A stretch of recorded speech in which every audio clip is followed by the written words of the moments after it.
Concacaf Nations League semifinals. Julian, the moment we've all been waiting for. Listen, dude, I think Brian White is more excited than you and I are both combined. Got a big national team call. Shout out to the boy. I know that's the Costa Rican, the man, the myth that everybody is trying to get their hand on, dude. Big shout out, U.S. men's national team, Panama, Mexico, and Canada. All are going to be competing this upcoming March, starting next Thursday, with our two semifinal games, Panama versus United States men's national team, and the recap game, the night game, Canada versus Mexico. I'm hyped. I gotta say, these games they're going to be good. You know, I'm really looking forward to obviously being able to have my boys in the fight, having a dog in the fight. It's going to be exciting. Really kind of see a lot of new names. We're going to kind of dive into it a little bit more, but it's going to be exciting. Julian, what are you looking forward to in this Nations League semifinal? One of the things, and we're going to stick it to the first game, I guess, with Panama versus USA. And I kind of want to talk about the USA roster as it currently stands.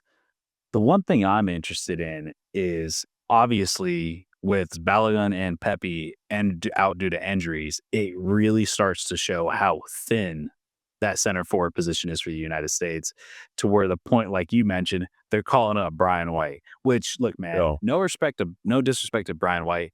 The dude's actually been playing really well, oh, and he has his moments where he's playing really well. And quite honestly, I would take him over Jordan Morris because, like, my God, like mhm. Jordan Morris is just, I'm not a huge Jordan Morris guy at all. Don't But need him there. Yeah. right now, it seems like the current starter is going to be Josh Sargent. And this is a guy who seemingly hasn't really stepped up to the plate when it comes to the U.S. men's national team. And a lot of people and a lot of the fandom around USMNT this is his potentially his final chance to really prove himself, because he's been getting a ton of chances with the U.S. men's for years now and hasn't really done anything with it. He hasn't really progressed so much in his club career. Granted, he's still young. He's still got time to go. He suffered through injuries and things like that. But to me, this is his last golden goose opportunity, because I can't imagine Pochettino really possibly giving him another chance to really start. Obviously, they're going to call him in for depth, but obviously he liked what he saw from Brian White in this January camp, which I've been seeing some people say, like, this is why you need to get rid of the January camp, because it overhypes these guys who A little actually bit. aren't that good. But, Yeah. I do like the Patrick um Ajimong Mhm. call. I think he's pretty solid. Obviously, I don't know if he's necessarily USMNT ready. Obviously, they're calling him because of depth, but at least in MLS play, I think he's actually not a bad player, especially since he played Inter Miami this past week. Not the best game because they didn't score and they didn't really look that good. But from what I've seen with them throughout the past season, he's actually not a bad player. But outside of that, it seems like kind of run of the mill what you see. Now, one thing I'm kind of curious on what your thoughts are with this is, does he start Matt Turner? That's a good question. That is, you know, I can't even lie to you, dude. I thought about it a little bit. Listen, Zach Steffen, a little bit of form, obviously, with the Rapids. He's been playing solid. He hasn't been the worst. Patrick Schulte, I mean, this is a young kid that they took over to France last summer, in the Olympic tournament. So I think it's somebody who brings, like you said, he brings talent, he brings game knowledge. He's younger, compared to Matt Turner, quite younger as well. So it's going to be interesting. I have to say, though, I wouldn't put my money, the money wouldn't be off the table. Listen, I really think anything could happen. Matt Turner could end up being the guy. I personally believe that he will be the guy against Panama. I think he will be the guy in between the sticks. So it's going to be interesting in that aspect. Overall, though, Julian, looking at the full on game aspect, looking at it from, a Panamanian perspective and the lens in that game, it's going to be interesting. I think the three biggest things that we have to take away from this game, the three things that I'm really looking at is one, is what's the game plan going to be from Panama? A lot of people, a lot of reports are already coming out. Currently, the national team is a hospital bed. Michael Amir Murillo, Edgar Yoel Barcenas, Fidel Escobar's on a red card. Eric Davis has been out since last year. Andres Andrade has been out since last summer. The names go on and on and on. This team is low. This team is thin. A lot of the normal guys that you saw starting last year at the Copa America won't even be here. So it's a lot of different new names. There's a lot of rumors going around with new call-ups, such as Victor Griffith, who plays in Scotland. or an Edward Cedeno, who plays in the third division of Spain, or even like the likes of a Jan Paul Morales, who's a dual national citizen for Ecuador. So, the game plan is what really intrigues me on the Panamanian perspective. Now, looking in the general perspective, the full game between US and Panama, what really, really I'm Mhm. excited to see is how is the US going to deal with the counterattack? This is something we've really known and we've seen from the boys in Panama and we've seen them play lately. Is this isn't just some team that's going to fundamentally, beat you and just counterattack you every time and just be able to outpace you or just play a long ball and reach to it. But the reality, this is a team that could be able to beat you on the counterattack, a team that can beat you on dual threat, a team that can beat you in header ability, So in set pieces, they're killer. So I think it's really one of those you gotta have the right game plan for the US. Don't overestimate. Listen, pulling out a little stat for you guys. The past years, Panama owns the United States number. Last meeting that these guys had was a friendly back in October. USA won 2-0. Goals of Christian Pulisic and Ricardo Pepe. Pepe's not there. Before that, Copa America, Panama won 2-1, and the likes of Panama of Jose Fajardo and Cesar Blackman scoring both of those goals. So I think it's interesting. And going before that, even a World Cup qualifier, Panama won the 2023 Gold Cup semifinal. They won, even though that was a C team. So I think it's interesting. The U.S. obviously, like you said, Julian, this is kind of an A-minus team. You're missing the likes of Balogun, of a Pepe, of a Serginho Dest, and guys like that. So it is a little bit different, but I don't think the U.S. is going to take their gas pedal off of it. Listen, with all that being said, we know what we're expecting. I know what my boys, we have to do. I think I will say though, it's such an unfortunate time. Murillo is killing it at Marseille right now. Edgar Yoel Barcenas just picked up a goal and assist at Mazatlan a few weeks back.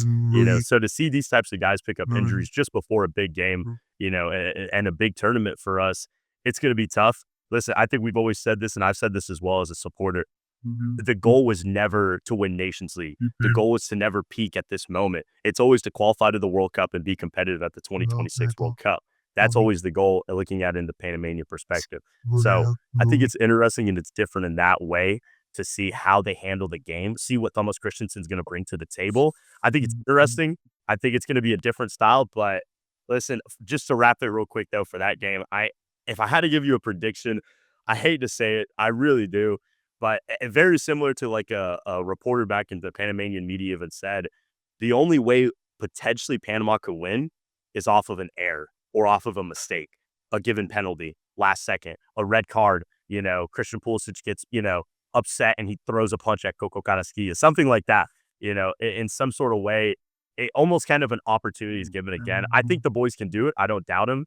I think it's going to be tough, though. I think the form that Pulisic, the form that Jedi Robinson, the form that Weston McKennie, Johnny Cordoza, that they're coming in the clubs that they play at, I think it's quite a bit to ask for. But anything can happen. This is CONCACAF, baby. So we'll see. Julian, what are your thoughts? Yeah, I mean, there's a couple things that I don't necessarily agree. Like kind of what you said, I don't necessarily agree that Panama has the USA's number. At the end of the day, USA has won this tournament multiple times in a row.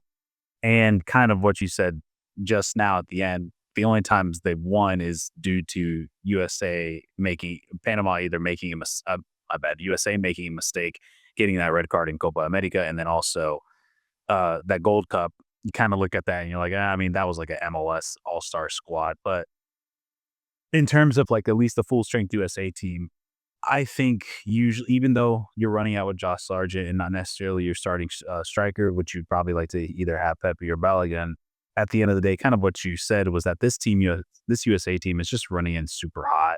All these players are in great form for club as well as country. The only concerns that I would be for the USA is the defense and still trying to figure out who those two center backs are going to be. It seems like Mark McKenzie has really kind of stepped up and been that guy, but then who's going to be that third guy? Because I like Chris Richards, but it seems like at moments when he's had his opportunity, hasn't necessarily looked the best, and it looks like it's still kind of up in the air. I mean, shoot, they're still calling up Tim Ream, who I don't necessarily see the point in that. But like you said, I mean, you have the likes of Anthony Robinson, who's been one of the best players in his position in the Prem. Christian Pulisic just scored a brace this past weekend. Yunus Musa is Yunus Musa. He has great moments, but then he can't necessarily find that final step, that final pass, that final shot. But then you got the midfield that are all rolling well. Tyler Adams is back and healthy, and when he's back and healthy, he is a force in the midfield. So I just like what I've seen from all these players for Team USA. I honestly, I this might be a little quick prediction, but I see them kind of repeating all this back again and winning the tournament.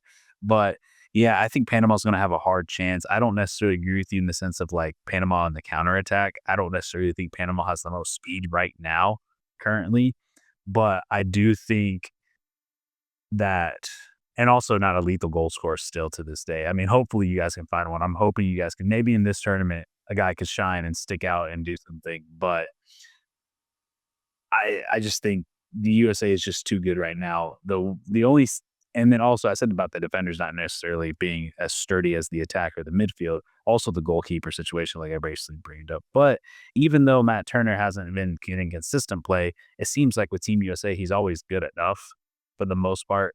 But yeah, that's kind of where I'm at. I'm with you. I think USA wins this game, especially Yeah. being at home, which is always going to be an advantage for them. And yeah, so we can move on to the I next game. We got go Julian, final I thought. do I do just wanna add real quick, not really a prediction, just a message. Thomas Christensen, 2 things, please. 1, Julian just hit on the first one, completely reminded me, let's find a 9. Let's find a 9. No more Fajardo. This Eduardo Guerrero, cinematic film, could he be the guy? There's a young man by the name of Gustavo Herrera. Julian and I have talked a lot. Guys, let us know what you think. If you haven't seen, we'll talk more about him in another video, but Gustavo Herrera is the truth. 19 years old, U23 Academy at Puebla over in Liga MX. This is a very, very high talented player. He's young, he's skillful, comes from the beautiful city of Colon.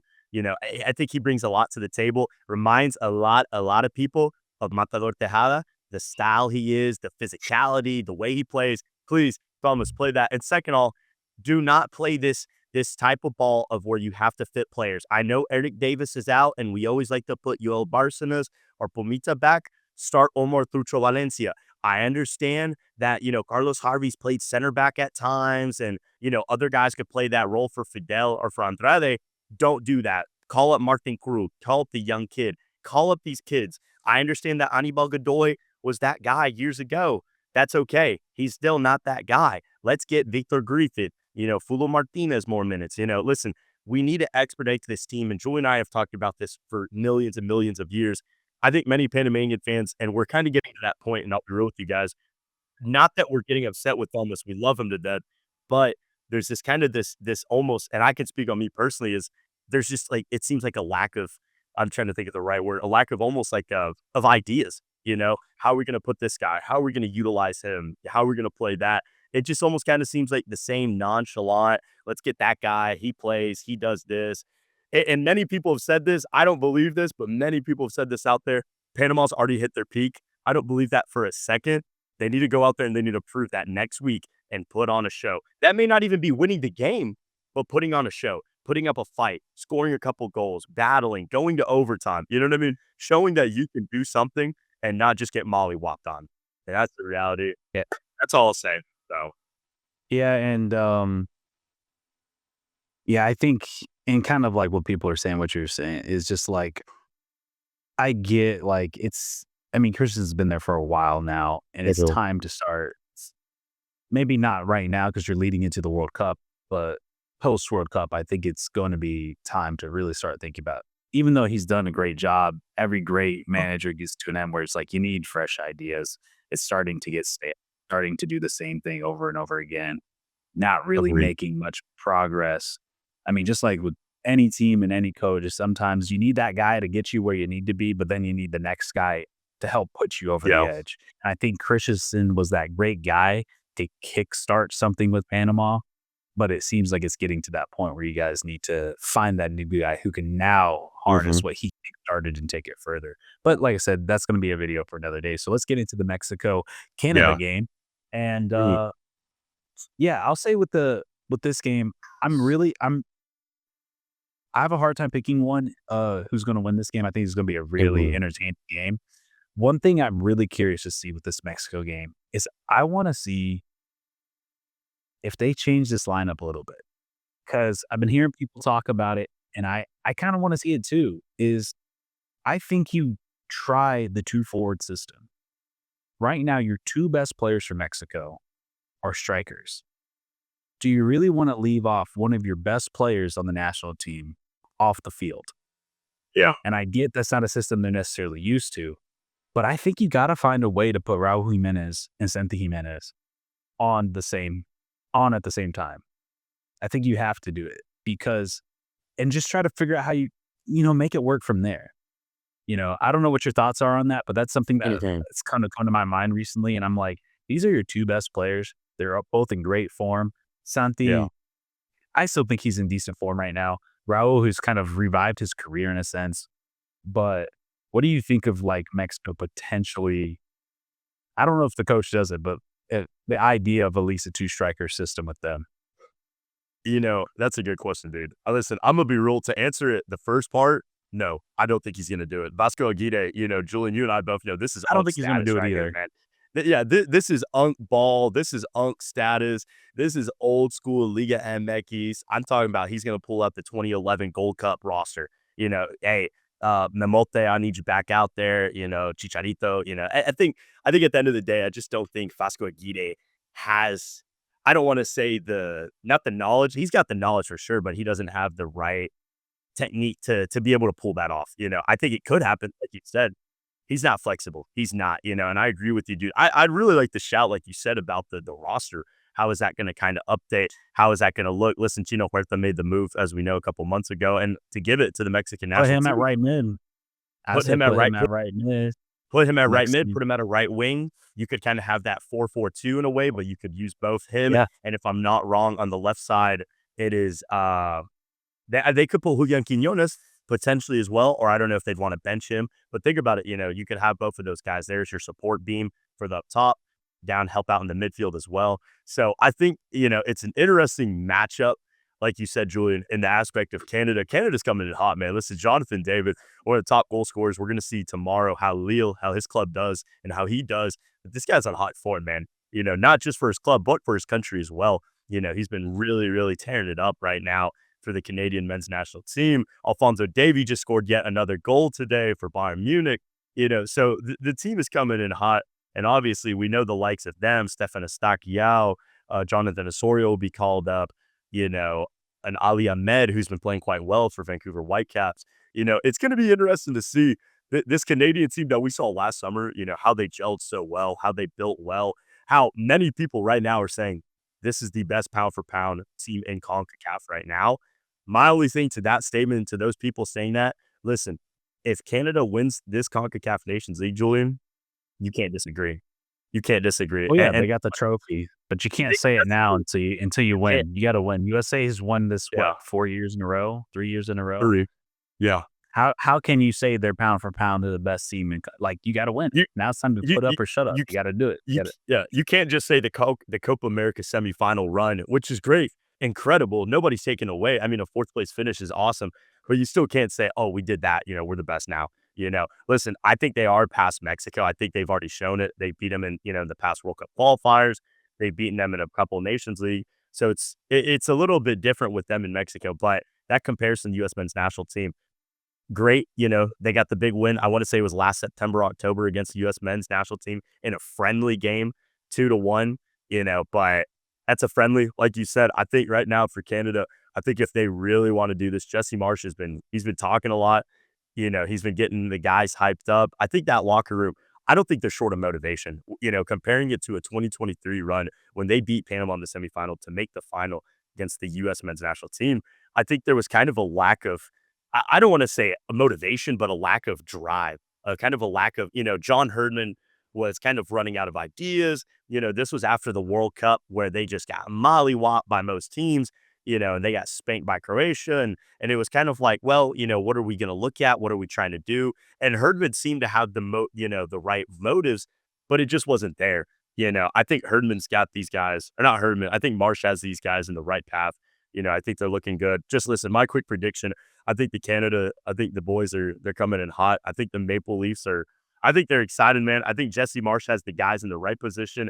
The biggest question mark I have to say though, and I haven't seen him play. I don't know if there's some sort of transfer move going on or if there's something happening, but Jacob Schaufelberg, who was a big part of this Canadian men's national team last year, he was huge, huge, massive goal against Venezuela in the quarterfinals, did big things after that. I haven't seen him play quite some time now. I don't even know if he started this season with Nashville. Julian, I know you probably know better than me on that, but he's the biggest question mark. I will say he's fit. He plays. The men's national team looks the way they go. Jesse Marsh has the way they need him to run. I think Canada gets this win. Yeah, I think Mexico has the potential to win this game if they come out with the right game plan. And my supposition is that I don't think they will, because I think Mexico's going to want to play with Canada, and I think Mexico's best chance is to kind of absorb the pressure a little bit and play like not a low block, but maybe like a mid block. And that I think Canada's just going to be too much. They're going to be so much faster than Mexico, and you don't want to get caught. And that's where Canada thrives, is really catching people on the counterattack. And to me, I feel the best way to take care of Canada is give them the ball. See if they can create. Let them create. Do they have the capability to? Because we saw it in the Copa America. We've seen it in these friendlies. Make Canada, give them the ball. Make them do something.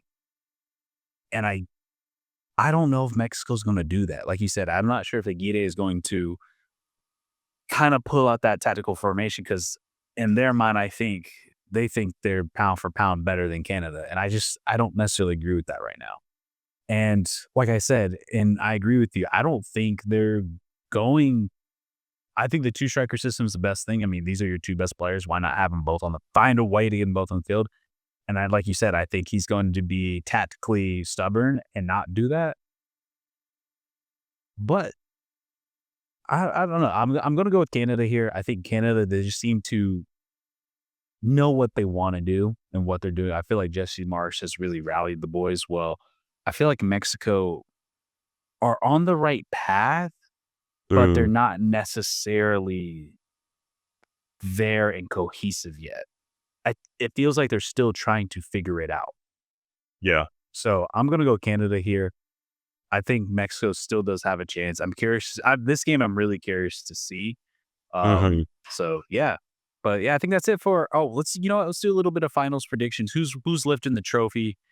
I would do mine real quick. I'm just gonna go. I'm gonna go USA. I think they're gonna take this tournament very serious, because outside of this tournament, the only thing left that you have that's a serious tournament is the Gold Cup. I think they want to lift this. I think Poch wants to just get this title, get over that hump. You got the cup. You won a tournament. Now no one can say like, oh, look, Berhalter won this, whatever. No, at the end of the day, we all know Poch is the better coach. He's a more decorated coach.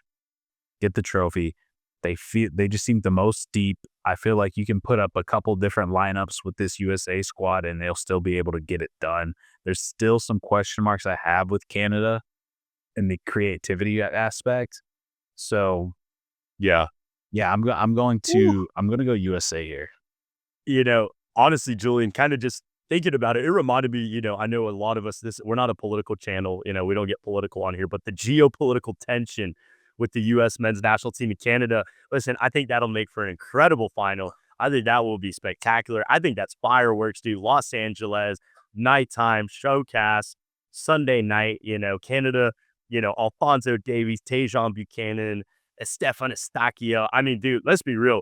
Stefan Estacio or a Moises Bombito, or even like a Dane St. Clair off the bench, they're gonna want to trade with like a Diego Luna or a Christian Pulisic, or a Tyler Adams. These guys are gonna want to sees go the at field.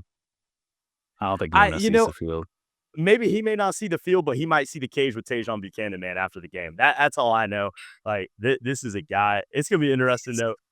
But I don't know why you think Tejan Buchanan's like a fucking like a street fighter. Like I don't know where you get that from. He just looks like, first off, Diego Luna's always got a bloody nose every single game. So that guy looks like he goes out there and he's just hustling, tussling with guys. Tejan, I just get that vibe from him. I mean, he went to Syracuse. He's the type of guy. But listen, honestly, dude, I think to have that in a final would be incredible. I will say, I think Canada gets it done just because I think there's so much pressure, and not just the pressure, but I think this team has been there, done there. Obviously the likes of, an Atiba Hutchinson or a Victoria, and a Kyle Lawrence kind of fading out a little bit as well. A team that they had back in 21 and 22 after that dominant World Cup qualification cycle. But I have to say though, it's still very much the similar same team.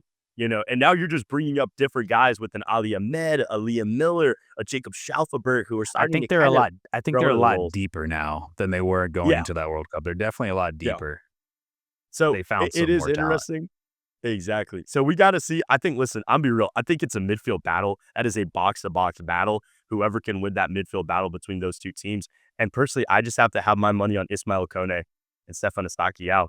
Listen, I think Tyler Adams them are great, but I think Estaquiao wants it more. I think out of all the midfielders in that game, in that duel, he would bring the most to the game. But that is a final, though, that we don't even know yet will happen. So we're excited to see. Join any final Watch thoughts? Mexico win it all. Watch Panama um, win it all, man. Hey, yeah. happen. I mean, they can maybe pull off one miracle. I know they pull off two, but it's We'll see. We'll see. anyway. No, I'm pretty excited to see some Concacaf international play once again, but I think this is a little appetizer for the Gold Cup that is to come that I'm super pumped about. So, yeah, that's pretty much it for me. If you guys like the video and you want to see more, please like and subscribe to the video. Hit that notification bell if you want to see more videos like this. And if you're listening on audio platforms, please leave a comment and a rating. We greatly appreciate it. And yeah, we'll see you guys in the next one. Peace out, everybody. Peace.